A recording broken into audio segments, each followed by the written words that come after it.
finally back at it again with more Transformers games. I'm Glaucon, and this time we're taking a look at a couple all-time fan favorites. Two titles I think transcend the reputation of licensed game. But can they really hold up after all these years? Vector Sigma, take me back to the 7th generation. Let's rock. Many millions of years ago, there was life on the planet Cybertron, but not life as we know it today.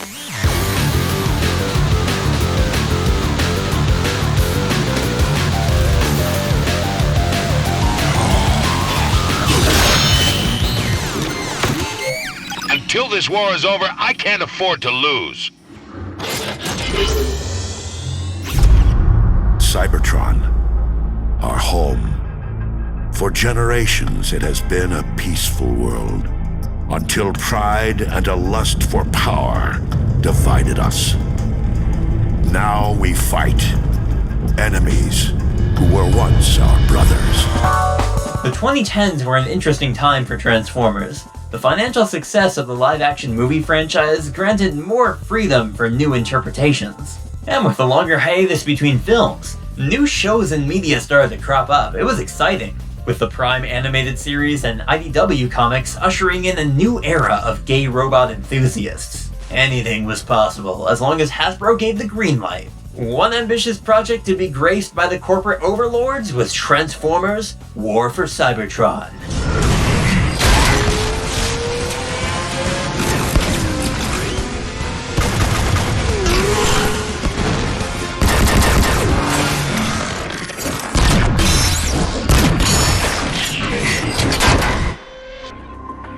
Developer High Moon Studios had the freedom to create their own character designs and storyline, going back to the titanic, war-torn cities of this mechanical homeworld. At the time, third-person action games were quite common. Gears of War really drove home the concept of an over-the-shoulder, cover-based shooter. War for Cybertron is a third-person shooter with a twist. No snapping the cover here. Switching modes in the heat of battle adds much-needed movement to the mix. You gotta stay on your toes to keep yourself in one piece. It often encourages transformation.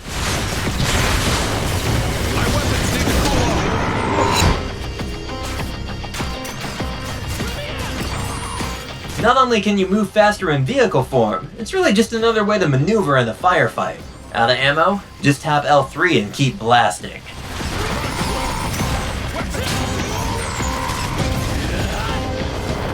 But you won't just be taking pot shots from a distance. No, you gotta get up close and personal with melee attacks that leave the screen dripping with the blood of your enemies. If you get hit too hard, you can refill your health gauge by grabbing Energon cubes. It's sort of a hybrid of medkits and regenerating health. Always nice to find this kind of thing lying around. If you lose half a bar, it will start to refill if you stop and rest. But there's also these Energon shards you can collect as well. I don't know what these do. It feels like it should give me incremental health as an incentive for rushing into battle, but makes no difference. Maybe I'm missing something, or it's just a placebo effect.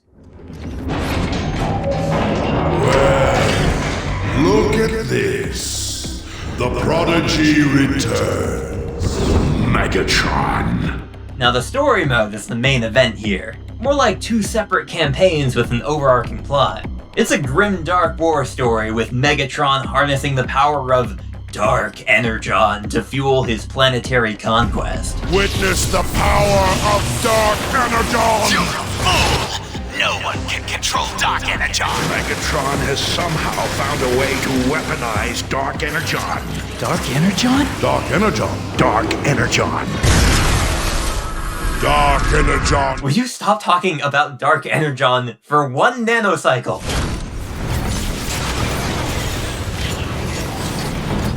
Now, I actually enjoyed the Autobot chapters a lot more.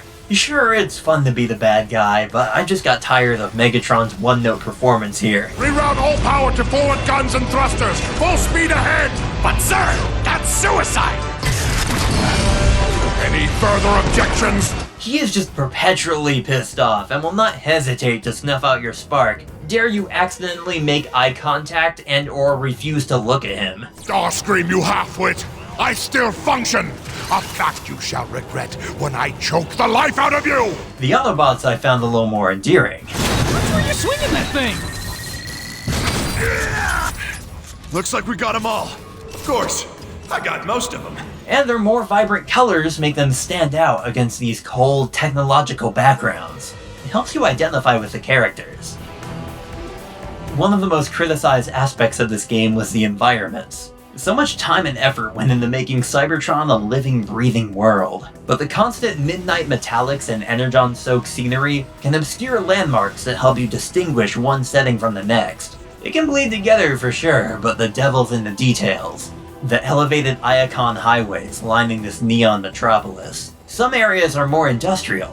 There's the Kaon prison complex bringing that bleak, oppressive atmosphere. But you also got more elaborate Cybertronian architecture like a Gothic cathedral. Ambient mechanics and idle animations really help bring this world to life. Even your weapons are constantly shifting and reformatting themselves. I am Starscream. Starscream, you half-wit! I still function! A fact you shall regret. Before each mission, you'll choose one of 3 soldiers to play as, while the other 2 tag along as AI teammates. Different character classes are equipped with unique special moves. My favorites being an air dash and this massive energy pulse that just eviscerates anyone who dares violate your personal bubble. I was wondering when you guys were gonna show up. We took the extended tour, saw the sights, blasted some bad guys, the usual. Your comrades may not provide much tactical advantage, but all the character banter and one-liners help establish your role in this larger conflict.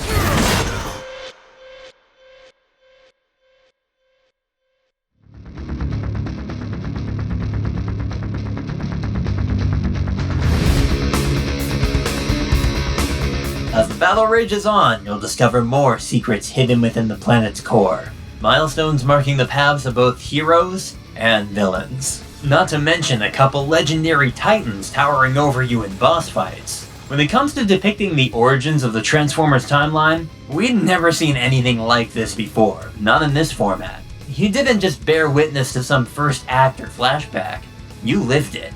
But the war for Cybertron was not over yet. The fate of this world and its inhabitants had yet to be seen.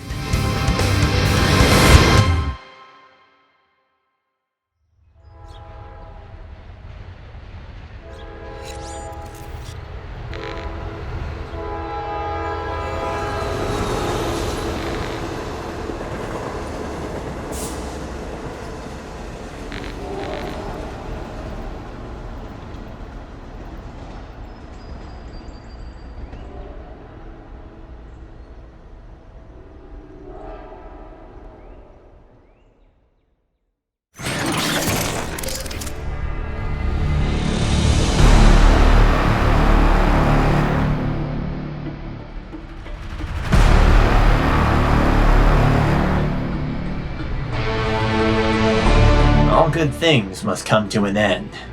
And when your homeworld is approaching its final days, well, better go out with a bang. It's Transformers Fall of Cybertron on PS3, Xbox 360, and PC. In this direct sequel to High Moon's cult classic, you'll witness an entire planet dying as the remaining combatants make their last stand. With time and energon running low, the only glimmer of hope is a future beyond the stars. From the moment you boot up the campaign, Fall of Cybertron is firing on all cylinders. The stakes are high, and so is the production quality. The scope and detail of this world has been ramped up dramatically.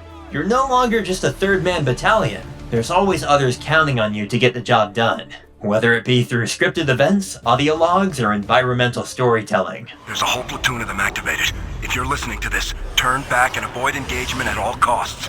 It's very streamlined and character-focused.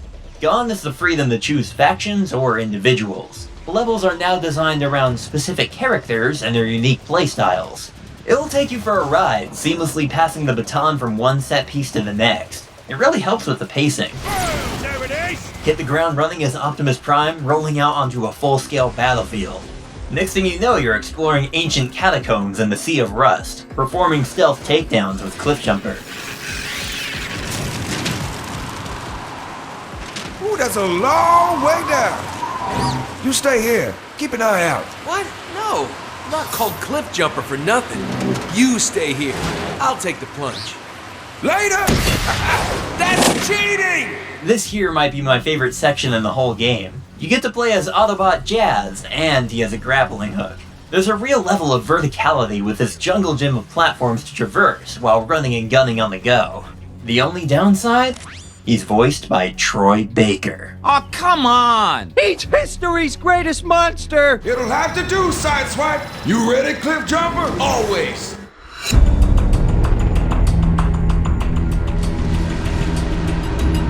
Playing these back to back, the changes are night and day.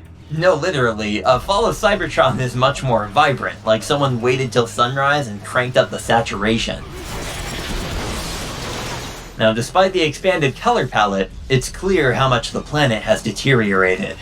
Much of the infrastructure from the last game is either decimated or caked in rust. Even the Autobot stronghold is in shambles.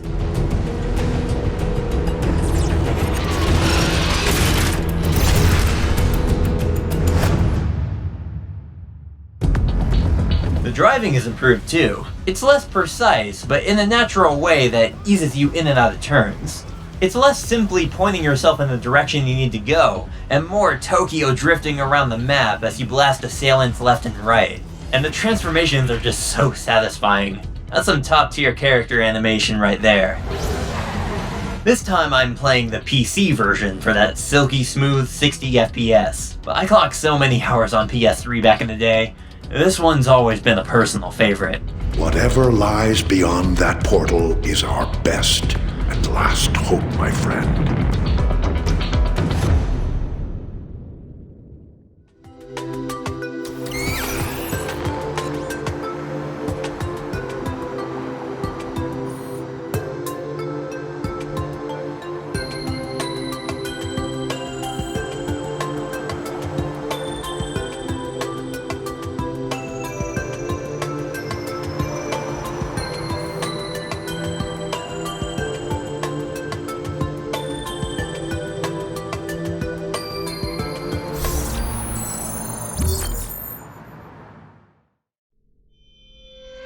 I had a lot of fun revisiting these, but can't shake the feeling something's missing. In their current state, these games are incomplete, as the multiplayer servers no longer exist. This all coincided with Hasbro ending their contract with the publisher. Wait, who published these games again? Oh yeah, Activision. As a result, all Hasbro licensed games published by Activision were digitally delisted at the end of 2017, with online servers being shut down soon afterwards.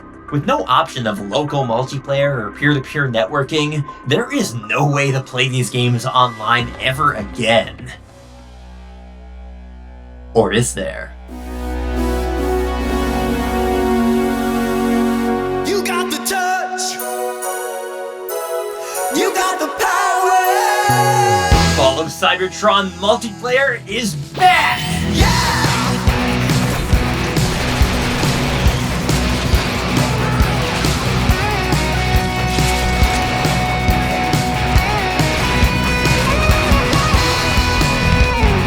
Thanks to dedicated fan servers, we're finally experiencing a second renaissance of Transformers multiplayer gaming. Now, at the time of this video, the Transformers Re-Energized server project supports multiplayer not just for War and Fall of Cybertron, but Revenge of the Fallen, Dark of the Moon, and even Rise of the Darkspark. Had to jump through a few hoops to get everything up and running. It was a little confusing at first, but once I got into a match, oh man, it's really back and hasn't aged a day. Where is everyone? Yeah, well, of course, there's not as many people online nowadays, so it can take a little while to get a good match going. Lots of 2v1 battles at first, but with the right timing and a bit of teamwork, I found myself in the most chaotic fights I can remember. Apparently a lot of players are based in Europe, but being stationed in the Pacific Northwest, for me the most active times are around 8 AM to noon.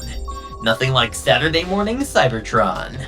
While the story campaign really only scratched the surface, facing off against real players really put your skills to the test. When you join the lobby, you're jumping into a fast-paced arena shooter with an emphasis on movement. Better amp up that situational awareness or you will get destroyed. Knowing where to pick up health, ammo, and upgrades is critical. Once you got the stage figured out, you can start to flank enemies and devise an exit to the nearest Energon cube. Plus, the transformations add this intense fight-or-flight dynamic to any game mode. Oh yeah, we got game modes alright. Team Deathmatch, Capture the Flag, Headhunter, Objectives. Lots of risk and reward in Capture the Flag. You can't just grab it and blast off. No, you gotta deliver that bad boy on foot.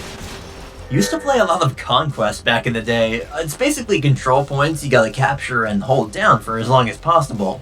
That was pretty fun, kinda like Team Fortress or Star Wars Battlefront. But since the player base is on the smaller side, it can take a little effort to get into the other game modes. Sometimes you just gotta go on the Discord and ask, "Hey, anyone down to play Headhunters?" But I can let that go when the most important feature is alive and well. Character creation. It's up to you to customize your own Cybertronians with different classes to choose from. Cars, trucks, tanks, jets, dinosaurs if you got the DLC. What started off as simple loadouts and palette swaps and more for Cybertron set the foundation for a robust warehouse of torsos, limbs, wings, and wheels. Autobots win the match. The more XP you earn in battle, the more cash you get to deck out your playable OCs. First up, Infiltrators. High-speed scout class with a focus on stealth. They thrive off surprise attacks.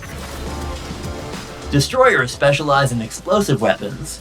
They got a bit more armor than your average bot. Good for holding down defense. Titan class are the tanks.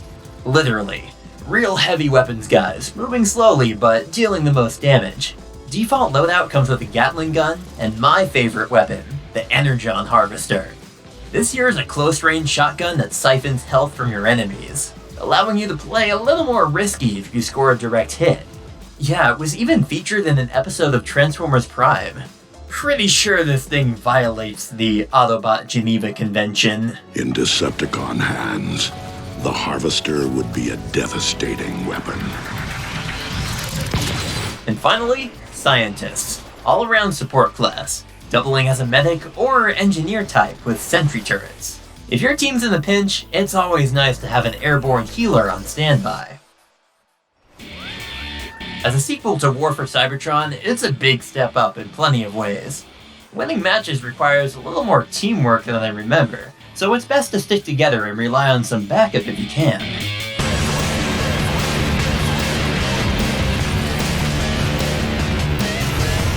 But after all these years, the thrill of battle remains the same. Testing the limits of sightline, strength, and agility. Honing your skills, earning upgrades, and running your playable OCs in combat. That's what it's all about. Chipping off an enemy's overshield and landing the killing blow with a melee attack is an achievement itself. But it doesn't stop at PvP. The cooperative horde mode, Escalation, has you and your squad facing off against waves of enemy troops as you manage resources and upgrades to survive the assault. It starts off pretty easy, but don't get too cocky. Just like in real life, it actually costs money just to stay alive. Next wave begins in 5, 4, 3, 2, 1. And if your crew gets wiped out 3 times, it's all over. As the final wave approaches, things just get brutal. Do yourself a favor and save up for that Energon Harvester.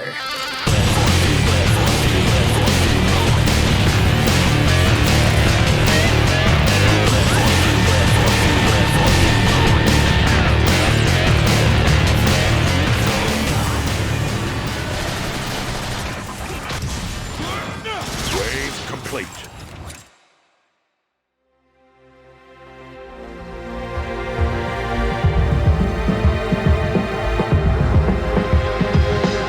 When I first started working on this video, it was impossible to play these games online. That didn't stop me, but the initial idea of revisiting them quickly spiraled out of control. Why stop there? Why not make the ultimate Transformers gaming video? 10 titles, 1 hour of back-to-back reviews and retrospectives. I had no idea what I was getting into. Ultimately, it was best to split it up into multiple episodes, but in the process, I got to appreciate some games I always just overlooked. By the time I got back to War for Cybertron, the original bittersweet ending I had just didn't make sense. It's a real testament to both the team at High Moon that made this possible, and all the fans who fought so hard to preserve it. Sure, you won't see thousands of players hopping on the servers at once, but much like the Autobots seeking refuge off-world, the war for Cybertron has found a new home. And it's about time. Games like these don't come around so often. The stars gotta align, and for that, this Cybertronic duo will stay in my collection for a long time.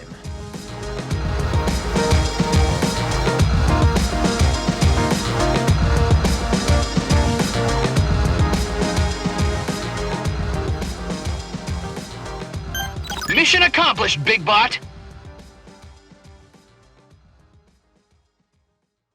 Transformers Cybertron. In the fight for the Omega Lock, the Decepticons take the upper hand. Hand it over, Metroplex. Never tell the Tron.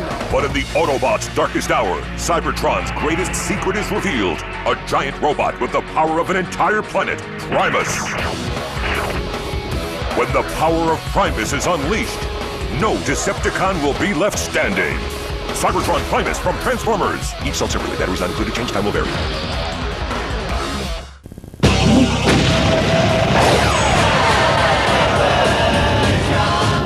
Target spotted. Vector 6-9. Remember, we want him alive.